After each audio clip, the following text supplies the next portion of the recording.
So this seminar series is sponsored, organized by the Department of Civil and Environmental Engineering and the Center for Urban Transportation Research, and also the IT student chapter at the USF. And also it is also co-sponsored by several university research centers, including the CTAC, NICER, and TomNet, and also co-sponsored by the WTS USF. Today we are very glad to have Mr. Jeff Kupko from Michael Baker International to give us a talk on career in transportation profession, and particularly in the field of smart mobility. And let me give you a brief introduction about Jeff. So Mr. Jeff Kupko is Vice President for Michael Baker International with 18 years of experience, and he's the National Advanced Mobility and Vehicle Electrification Director in Michael Baker's Mobility Technology Solutions Specialties Practice, and supports smart communities, vehicle automation initiatives, and vehicle electrification efforts. He served as embedded staff in the Smart Columbus Program Management Office as a city project manager, and was responsible for leading the AV shuttle and the smart mobility hubs projects. He led the deployment of the first 2 self-driving shuttles in Ohio, and is currently working on 3 automated driving systems grants. And he's also supporting vehicle electrification efforts nationally, including having worked on 3 national electric vehicle infrastructure plans. So with that, Jeff, thank you. Great. Thank you. I'll go ahead and start sharing my screen here. All right. So thank you. Good afternoon for having me today. Yeah, really just want to take an opportunity to highlight some of the things I get to work on, which I find pretty exciting, and a little bit of background on how I got here, because it's not, I wouldn't say it's typical. You just step into the world of smart mobility. So, you know, some of this info right here was already covered in the intro, but just recognizing that, you know, I got my bachelor's in traditional civil engineering. I had a transportation certificate around that. I did go back and get my master's as well, and I spent some time studying some transit in there as well. I'm originally from Harrisburg, Pennsylvania, and I currently live in Columbus, Ohio now. I did relocate to Columbus, as it was alluded to in the introduction, to sit on site as part of Smart Columbus and help deliver that program. So just hitting on, you know, how I started my career to where I got. So in 2005, once I graduated college, you know, started my first job, I came out, started as a traffic engineer. So I was doing traffic impact studies and intersection design, signal timings, which is pretty exciting. I enjoyed it. I did some of that as an intern, and then I accepted the job out of that, and began working in that field. I also did some innovative intersection design, like as they were starting off, like single point urban interchanges and green T intersections as well, continuous flow intersections. So I was starting to work on some of that innovation. In 2011, I started a new job where I was hired essentially to be staff augmentation for PennDOT. So I sat on site at PennDOT. And there I got involved in the safety section, and also working to support their operations unit, and TSMO, which is Transportation Systems Management and Operations. I know in Florida you guys use the ampersand in TSMO. In Pennsylvania we don't.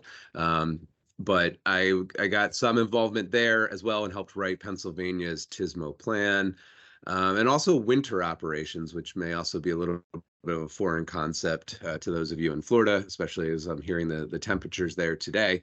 But it really gave me a different perspective on how a transportation agency is operating its system, and being behind the scenes on that.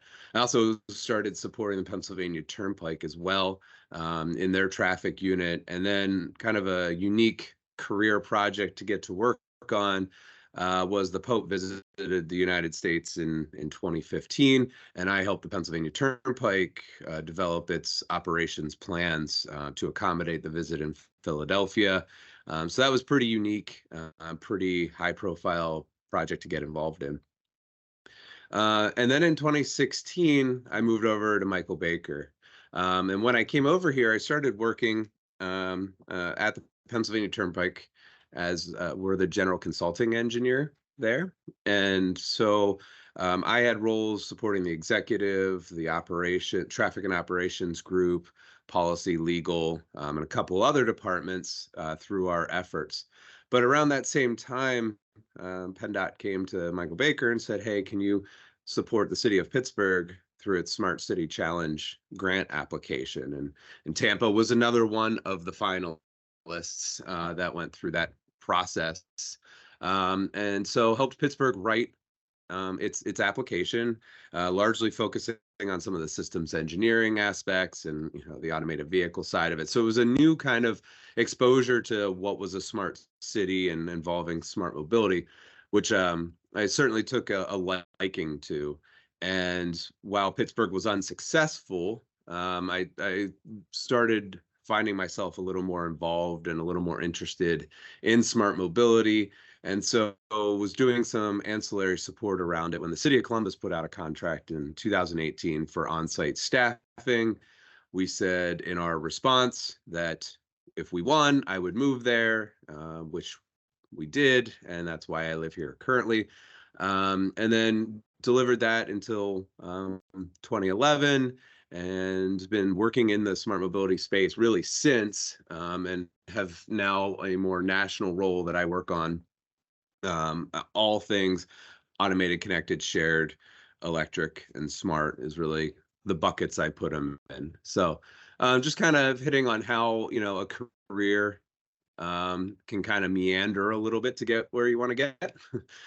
And so within Michael Baker, our mobility technology solutions, our pillars that we largely work under are the smart communities. So that could be anything from data and infrastructure applications to electric vehicles and the infrastructure and planning for that infrastructure, and then connected and automated vehicles. So roadside infrastructure for connectivity and the back office data evaluation.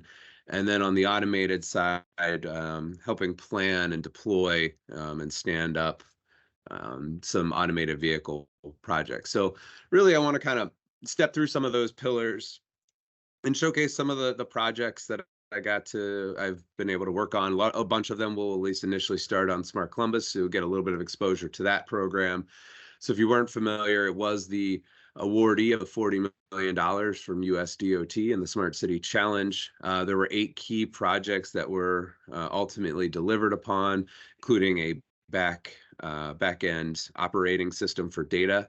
I alluded to, I was a on-site staff, but my role was as a city project manager, and where I oversaw the smart mobility hubs and the AV shuttles.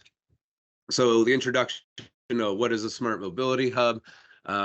Largely, it is taking mobility as a service. If you've heard that concept in the past, which could be you could take any mode of transportation that's most convenient or that you need that day, and putting it into one location. So being able to get a bike, get a scooter, get a TNC like Uber and Lyft, all on one location, and you can transfer modes if you're riding on transit, and then get something for a last mile system. And then it's linking all of those mobility providers with a trip planning application and then a way to book that. And then as part of the presentation too, I wanted to at least highlight some of maybe the skills that kind of go into some of these career pathways. So if you think you're strong in one of them, or you're focusing on one of these areas, that maybe this would be an avenue for you to go down. So sure, certainly first and foremost, civil engineering. I mean, I'm a civil engineer, but with smart mobility hubs, there was a physical component to it. So there was some in-ground design, systems engineering as well. So how do you design for some of these systems to be able to be built and deployed, planning, computer programming and computer science, and then ultimately data analytics, because we needed to evaluate the performance of the program and each of the projects. So just hitting on a couple features of the smart mobility hubs. Each one of them was anchored by a kiosk that you see there on the left. But the unique aspect of that was we also had a trip planning application that was built for Smart Columbus. You could see the app, the phone app on the right, but it's also found in the kiosks as well. So we found a way to make it essentially a cohesive trip planning tool between the app and the kiosk. So it provides people access to digital transportation planning should they not have a mobile phone or a limited data plan to be able to do so. Just want to highlight a little bit of, yes, this is the more civil engineering side of it. So where we wanted to put areas for people to park dockless devices like bikes and scooters. So creating that area kind of off of the sidewalk so it didn't become an intrusion or a tripping hazard where people could park the devices, and then creating kind of a pavement marking to showcase that. And this was found at 4 of the hubs to be able to park those devices. We also included EV charging at one of them, so people could drive an EV there, park it in all day, and take transit the rest of the way into the city. We had bike share, as you can see in the upper right. And then we wanted to sign all of them with the amenities that they had. So we created the signage that you see in the bottom left with kind of quick infographics. So you could see that, yes, this has a kiosk and it has scooter parking and bike parking and car share, things of that nature. And then in the bottom right is just another picture of the scooters actually being parked and staged at the area they were intended to at one of the libraries that was a smart mobility hub. On the automated vehicle side, through the program, there was an initial vision back in 2017 when the project was written to be able to deploy in the area of Columbus called Easton. It's pretty much a huge shopping area, but ultimately with vendor feedback, it was too difficult to be able to navigate those streets with the technology at the time. So in 2018, we kind of went back to the drawing board and then created really 2 different routes. The first one, the Scioto Mile you see there, which was downtown, and it was intended to get on the street and showcase the technology, let people touch, feel, see it, and a chance to ride around and connect to some destinations along the Scioto Mile, downtown Columbus. And one of those was the office for Smart Columbus, the Experience Center. So that was the first deployment in Ohio. And then the second one, we wanted to really design something that became more of a first and last mile connection point. So connecting a transit center to St. Stephen's, which is a community anchor. It has daycare, it has health services, food pantry, bunch of different things that made it very desirable. And a reason for that is that food pantry, we would hear a lot of people would limit the amount of food that they would take because they'd have to carry it back to the neighborhood, and it would be too heavy to carry like 30 pounds of food. So they wouldn't get all of the food that they would be able to. So having some type of a shuttle to be able to move people into the neighborhood, and Rosewind, which you see in the kind of the middle there, and the yellow star is the largest public housing development in the city of Columbus. So it really provided that access to food. It was at least our goal. And then certainly, we deployed that February 2020, and everybody knows what happens in March of 2020 and how the world basically changed, and people didn't want to be in a small toaster-sized vehicle next to other people during the pandemic. So we kind of went back and re-envisioned how we could leverage these shuttles since we had them at our access. And we kind of reversed it. What we did was the food pantry had shifted to prepackaged instead of, going in and picking food like a grocery store. And so boxes of packaged food are great for moving and for shipping. And so we took the food from the food pantry and we moved it into the community instead of making the community go to the food pantry. So it was kind of a unique way of, instead of moving people to goods, it was moving the goods to people to solve food insecurity they already have, but was probably greatly heightened through the pandemic. Just to hit on the picture, this was the Scioto Mile downtown. We used the main mobility shuttles there that you see. They're based on the Polaris Gem E6 vehicle, basically an extended golf cart with their technology stack on it. The unique thing we got to test with that was their first foray into accessibility. So, not just providing these vehicles to ride around, but how are we going to accommodate those that may be in a wheelchair? And as you can see here, they were testing out their wheelchair ramp and their tie downs. So we were the first agency to actually work with them to be able to provide this as an option for riders. And then for the second deployment, this is in the Rosewind development. And you can see the Easy Mile shuttle, which is the company that we selected to be able to deploy this, navigating around the traffic circle they have there on its route to bring food to the community.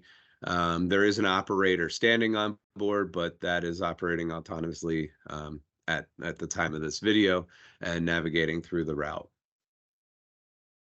Um, and then a couple pictures here of how you can see we stacked food boxes and bags. We also solicited donations from the community, businesses to be able to provide bags for people to carry the food as well back to their homes.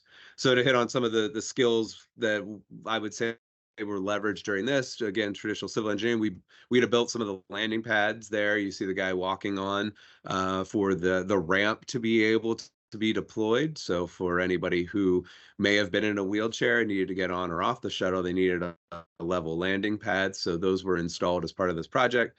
Data analytics covering the performance of the shuttle and the whole project. A lot of stakeholder facilitation, so public engagement, working with different city entities and neighborhoods to be able to get these off the ground, and again, planning just to make sure everything is laid out appropriately. And some of the data that we looked at is, how frequently were the shuttles in autonomous mode, which you could see on the left. We did have two different shuttles, so that's why you see vehicle 5 and 16. It relates to their VIN numbers. And then on the right is us tracking the number of boxes that were distributed both at St. Stephen's during the pandemic and then leveraged with our shuttle. Through the program, we were able to disseminate about 30,000 meals, which is pretty impressive to be able to support the community. Also, then taking data even further, and the shuttle put out it's information twice a second, and so we took all of that data through all of the deployments, and we could see how fast it went on average, which is the graphic you see on the right, or where it was more autonomous, which is the graph you see on the left. So we could get a sense of where improvements could maybe be made. Like, so for instance, where you see more manual and the green in the upper part of the left graphic is basically where there was parking on both sides of the road and one lane running down the middle. And so it was a lot more challenging of an environment for an automated vehicle than it would be in a more wide open space with less traffic. Just further diving into some other connected and automated vehicle projects get to work on. So for Contra Costa Transportation Authority in Northern California, right now we've been supporting the first of two deployments that they're going to be doing. This one is in San Ramon, California. But what we did here is we installed connected vehicle roadside infrastructure to be able to talk to the shuttle. It sends the shuttle the information about the traffic signal, so it knows, what phase it is red, yellow, green, and how long is it going to be in any of those phases, so it can make the decision to traverse a signalized intersection in autonomous mode. So it's not reliant on the operator to be able to say, yes, go, or let's wait. And so I have a video of that occurring here as well. And again, there's an operator that's on board during this pilot program, but that is being operated in autonomous mode as it goes through the intersection, and then you can see it gets through as it's turned red, and then the other traffic will go. Another project working on is the Ohio Automated Driving Systems Grant, and so just a different type of vehicular platform for autonomous technology. The technology provider here is Autonomous Stuff and Hexagon. And you can see that this is a Ford Transit van, pretty stock. I mean, it has the window sticker on it up here that you could buy it off the lot, but then it's been retrofitted with a lot of other sensors like radar and LiDAR and some cameras to be able to operate autonomously through its environment. And so this one is being tested and piloted in southeastern Ohio, where the intent is to collect rural data. So a lot of AV projects have been focused more on urban or maybe even suburban areas, but not as much focus has been done in the rural areas. So Ohio's grant was, let's go pick some routes and run, excuse me, run these vehicles in a rural area and context to be able to collect data on how it operates. I have a video of one that I got to go and do a peer-to-peer with the University of Iowa, who is also doing a rural focused grant in their automated driving systems grant with a similar vehicle type that Ohio is doing. And so just to showcase that their program is largely to pick up seniors and move them around. And here, while the operator has her hands on the wheel, she's actually not driving it. And you'll see the vehicle navigate this turn.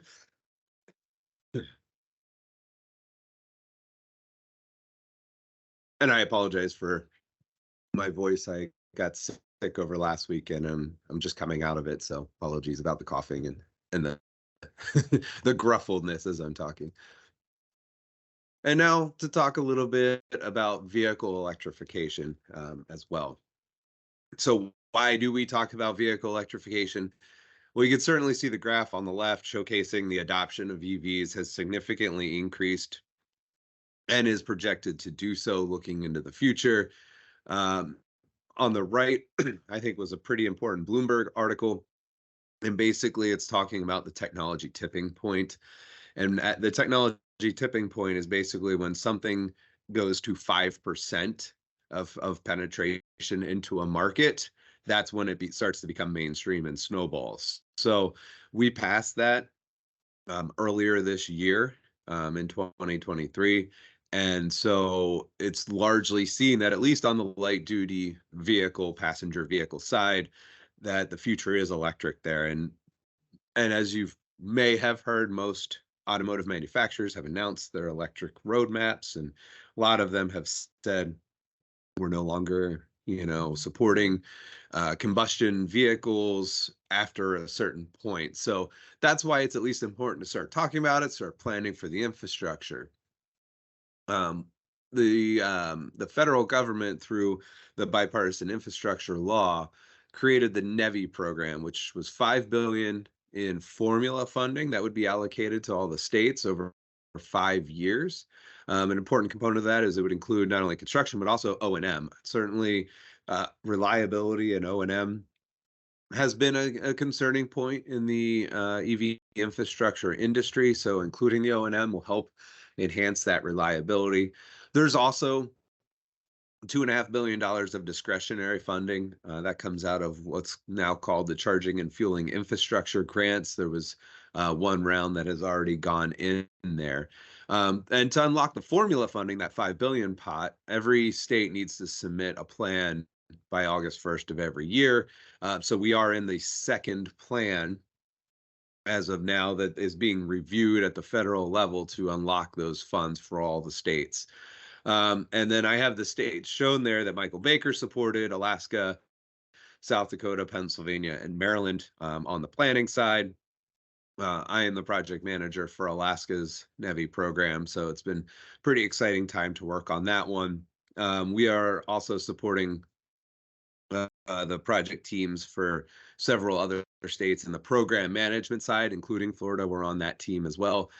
So certainly having EV infrastructure exposure from Alaska to Florida gives a wide array of challenges that need to be overcome.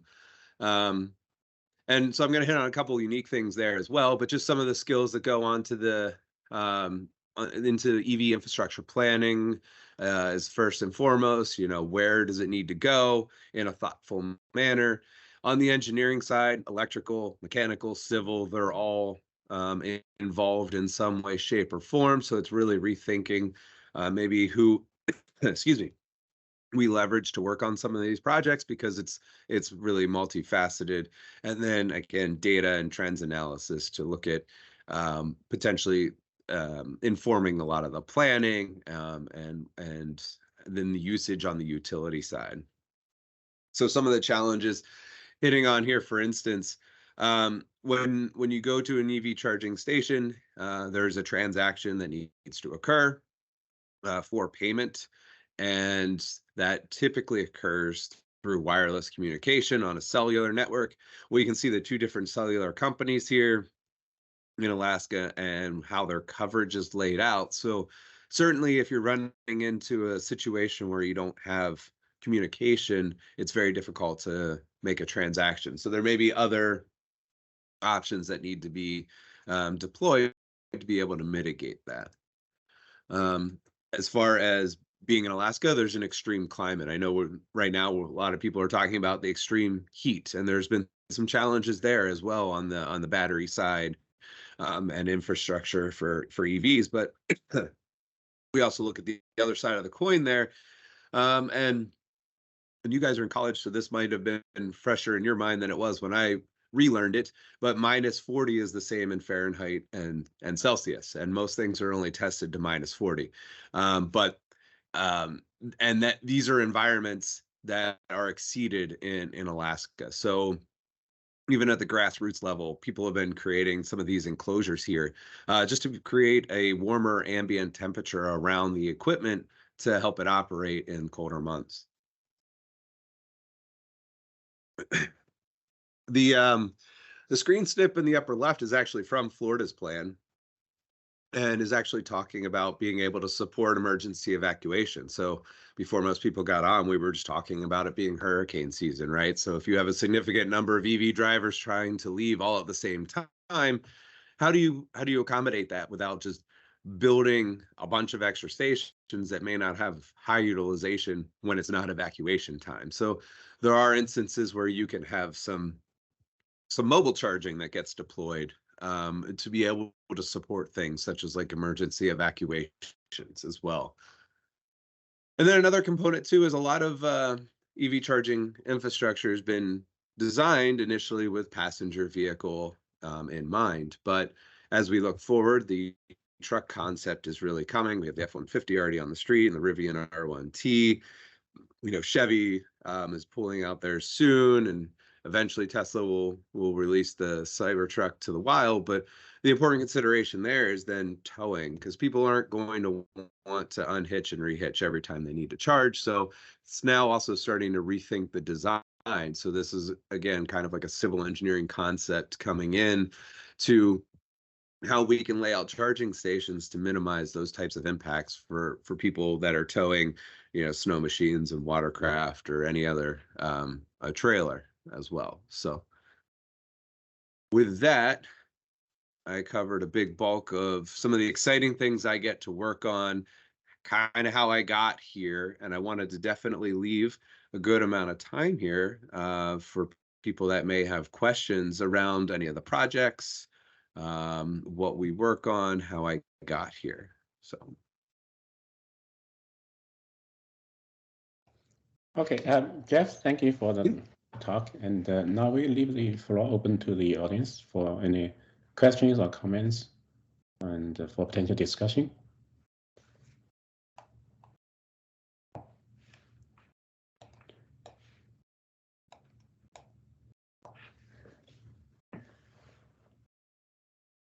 If you have any comment or question, you can just unmute yourself and speak up. Otherwise, you can also type your question in the chat. Hi, Jeff. My name is Nick. I'm one of the graduate students in the department. I have a question about really the application process that, a municipality or a local agency would have to go through. I guess, what are the different criteria that, a federal grant agency or someone is looking at when selecting, where to allocate the funds? Yeah, that's a very good question. And I think the number one thing I've learned in working on grant delivery project like Smart Columbus and several other applications is to really create the story. Um, it's not just, oh, we'd like to deploy an AV because we think it's cool, or we just want to get a new snippet or something to that effect. It's, what is the problem you're trying to solve with this technology? So there's a story around it. Like for a big bulk of the reason that many recognize that Columbus won the Smart City Challenge is really linking the transportation challenges in the city to other health impacts, things like infant mortality and pregnant women being able to get to doctor appointments as one case. And so that's not just let's deploy something to do it. That's we're going to try and solve something. So I think creating the story around it is very important. So it's not just deploying technology for technology's sake. I feel like in the smart community side of things, that was smart communities, smart cities 1.0, which is still important. It's deploying technology to see how it works in the built environment. But we've essentially moved beyond that now. And it's really, how are we solving people's problems with it? Because otherwise it's just deploying something. Jeff, thank you for answering the question and for presenting today. Really appreciate it.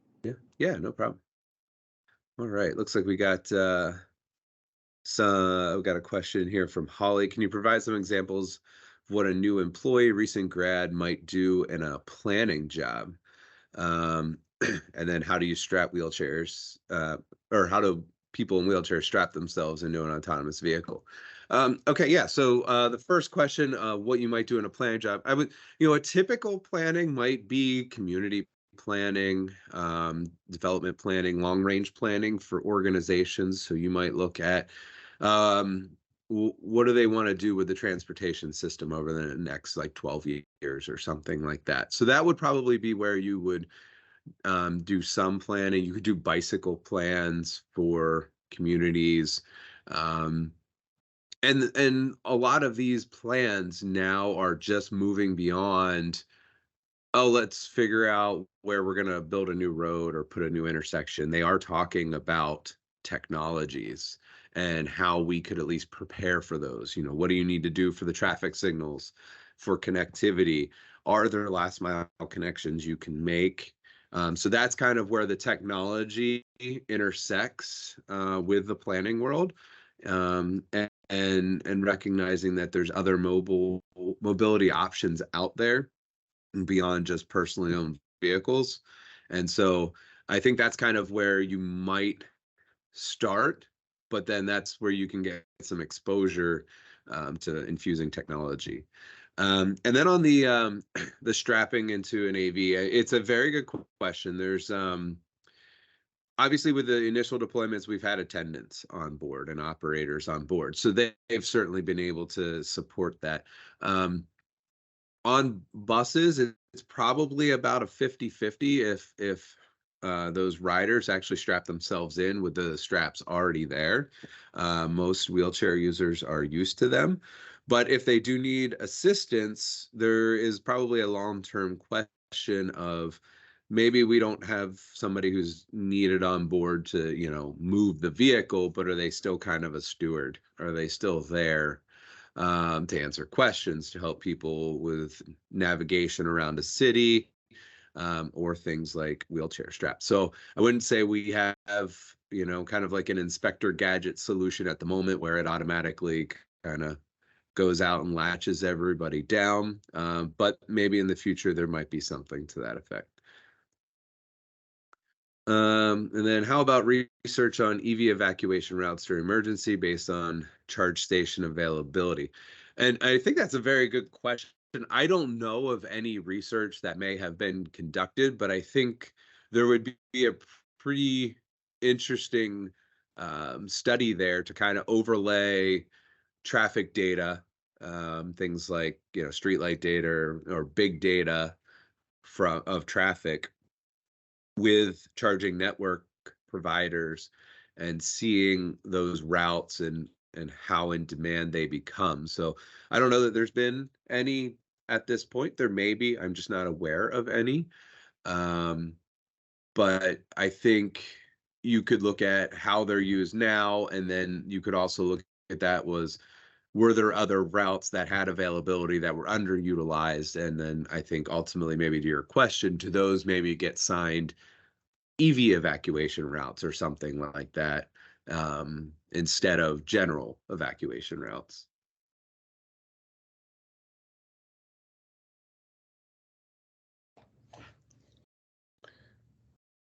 All right. Any other question? Jeff, I'm kind of interested in the autonomous vehicle that you showed in your presentation that delivered the food to the families during the pandemic. And I'm kind of curious how, I mean, if no one is on the vehicle, then how could the food be delivered to the different houses? And we still had an operator. It was a requirement at the federal level to have the operator, but the operator was the only person contained in the vehicle. And one of our stops was Rosewind, so the operator would see the vehicle all the way there, and then that person would be outside. So then it was a little less concerning, and would check, like they had at least run their ID because they were allowed to get a box a week. So there was also the administrative process.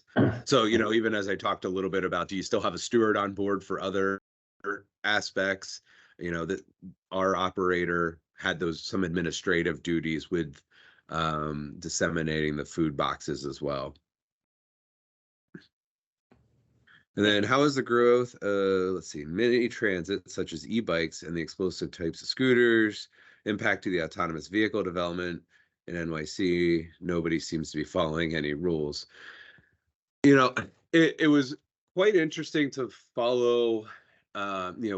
With Smart Columbus, we obviously were trying to enhance mobility, and things like the pandemic really shut mobility down.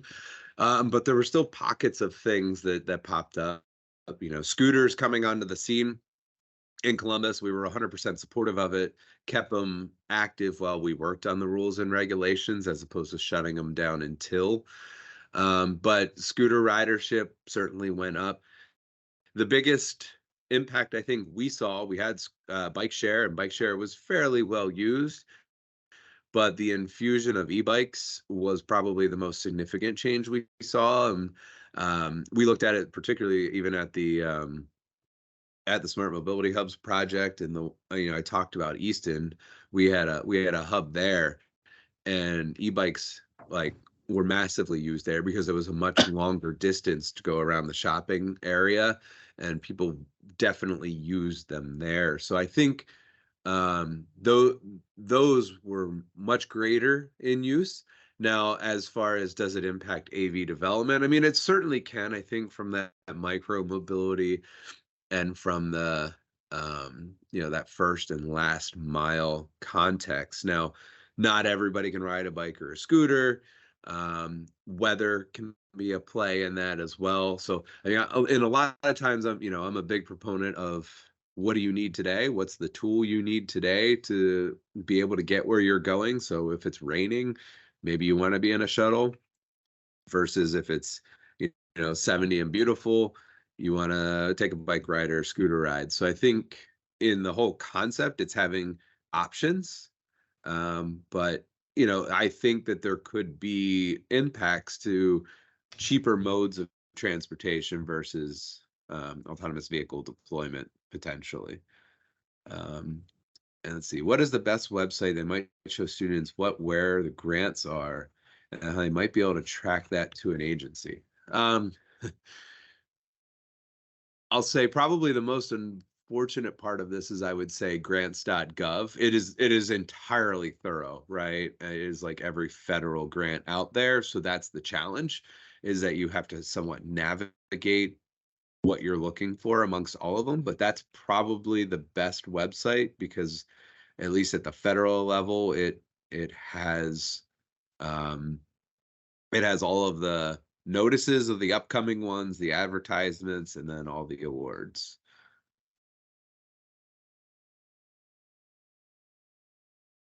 Okay. Not easy for newbies. Yeah. It's not easy for people who are seasoned veterans either. Yeah. Jeff, you mentioned a project that installed the hardware in Contra Costa County in Northern California, so that the autonomous vehicles can communicate with the traffic control signals. And I'm kind of curious about whether or not, is there other way that the vehicles can get this signal, traffic signal, not the intersection traffic Mhm. signals information, directly from the traffic control center? Yeah, so some autonomous developers have tried to rely on video camera, so they're able to optically see the status of the signal, and certainly I'd say that's baseline okay. The biggest problem with that is you don't know what will happen, right? So the messages you get on a connected vehicle message are, how many seconds until it may change, right? So it's a lot easier to make a decision to navigate an intersection when you know that information. I mean, we as drivers don't necessarily know that information either. But from an autonomous vehicle perspective, knowing that can be more beneficial. But I think at a baseline level, being able to see, is it red, is it green, that can be done optically, and not necessarily needing that kind of communication between the two. There is a system out there too that kind of does the backhaul communication, and then sends it out over like 5G, like your cell phone. The only challenge with that, and maybe navigating an intersection isn't as concerning, but the latency isn't there compared to the roadside infrastructure. It's, you have a much more lower latency, so you're able to um, get that information quicker. So if there is a phase change, you're not reliant on the cellular network. Now that's improving as we improve cellular technology, but there's still some questions around, especially if it's like a crash avoidance, life-saving type of application. Do you use a cellular signal because of that issue? But again, I think for maybe just transmitting a signal status, it's probably okay. All right. Yeah.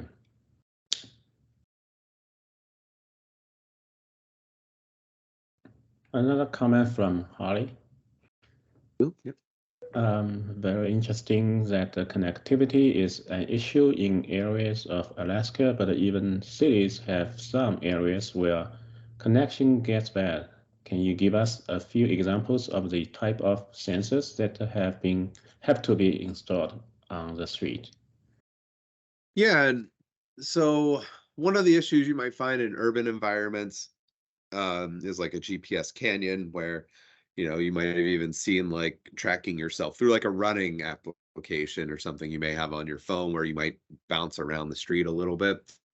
And so that's your GPS signal even jumping around. So there are other enhancements like ultra wideband that really brings that down more to a more precise level. And then, I think the introduction of things like 5G is bringing that more to a granular level as well. But, so I think on the urban side, it's trying to get around buildings, something like Alaska, which is largely rural. It's more deploying a lot of infrastructure for where there isn't necessarily people. So that's where you might run into some of the differences there. So, Nick, you got another question? Nick, you have a question? Yes, thank you. I'm just curious, when these mobility solutions are deployed, whether it be in a urban area or, you know, different parts of the country, in general, what is the reaction or the perception by the public? Is it usually welcomed, or is there resistance? Are they concerns about like privacy or anything? I'm just curious about that. All of it. So there are proponents, and then there are detractors for sure. It as an example in Smart Columbus, particularly around like the AV shuttle, and some of our other projects, what we largely did was we engaged with community representatives and then relied on them to engage into the community, right? Because there's a lot of times in disadvantaged communities, distrust of government. And so the government coming to them wasn't necessarily seen as the right way to do it. So we relied on trusted community members to be able to disseminate that message. And I think in general, that went pretty well. Um, sometimes it's tough. Like obviously we have grant money to spend. The money can't be used in any other way. But you sometimes get people like, well, why are you spending money on this when we just need potholes fixed or we need whatever, right? So you do deal with some things like that. If you've been following some of the news out of California as of late, that when they just recently approved like full-time operation of robo taxis for companies like Cruise and Waymo, people were protesting that decision by placing traffic cones on the hood of the AVs.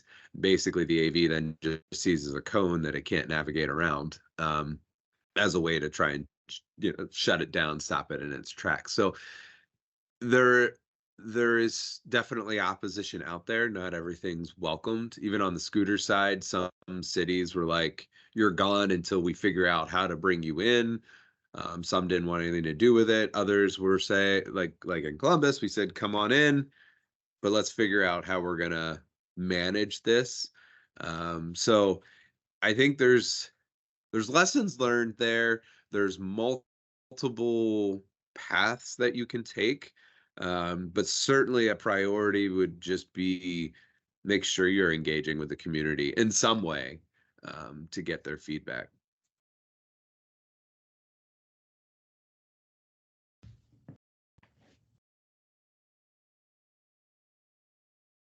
Okay, any other comment or question from the audience?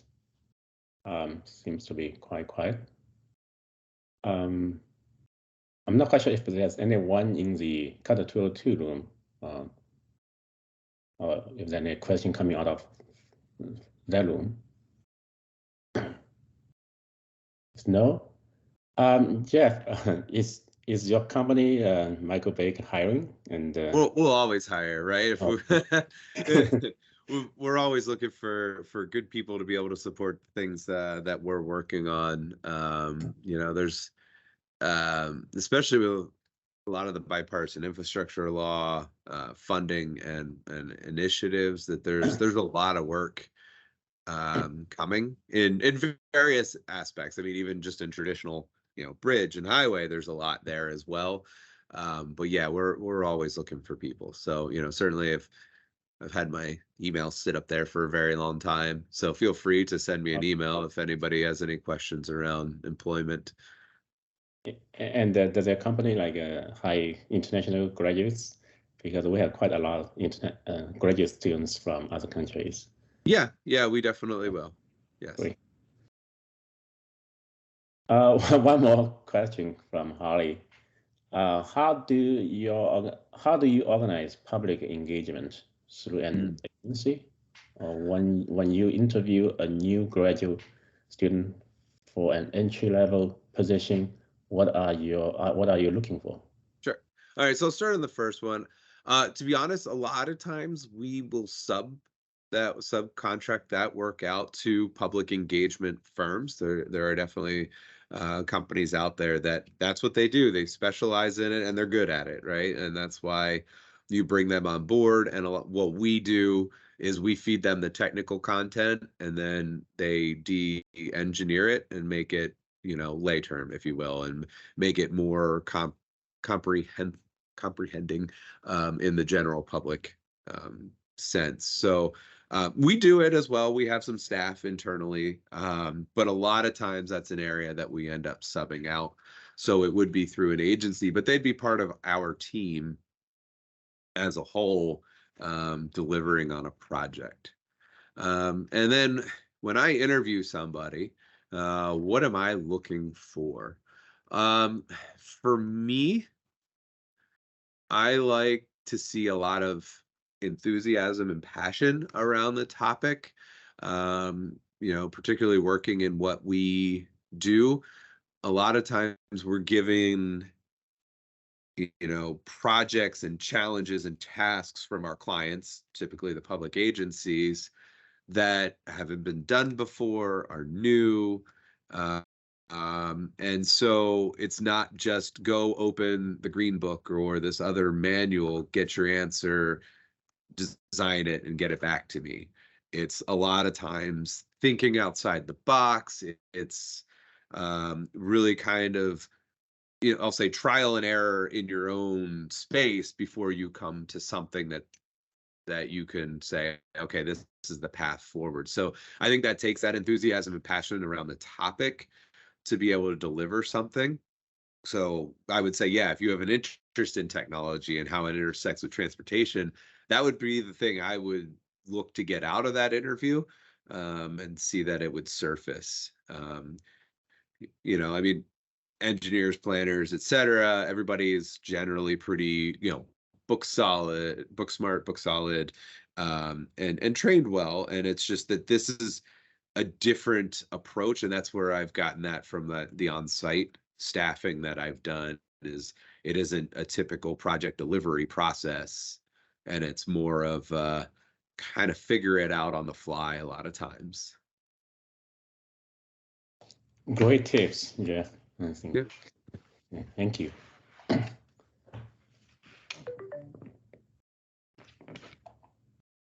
Okay, if there's, last chance, any further question or comment for Jeff? And you can see the email and the phone number of Jeff on the slide. So if you want to reach him later, and just to take a screenshot of or write down the email address and phone number. Yep. All right. All right. We are all trying to figure out AI and the new tab. Yep. So yeah, well, I appreciate you guys having me, Okay. and all the engaging questions here as well. They've been great. All right. Thank you, Jeff, for the great presentation and all the answers to the question.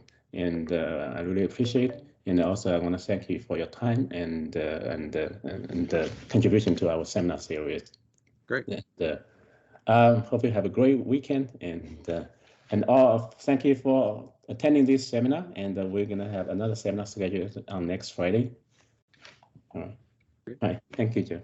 Thank you.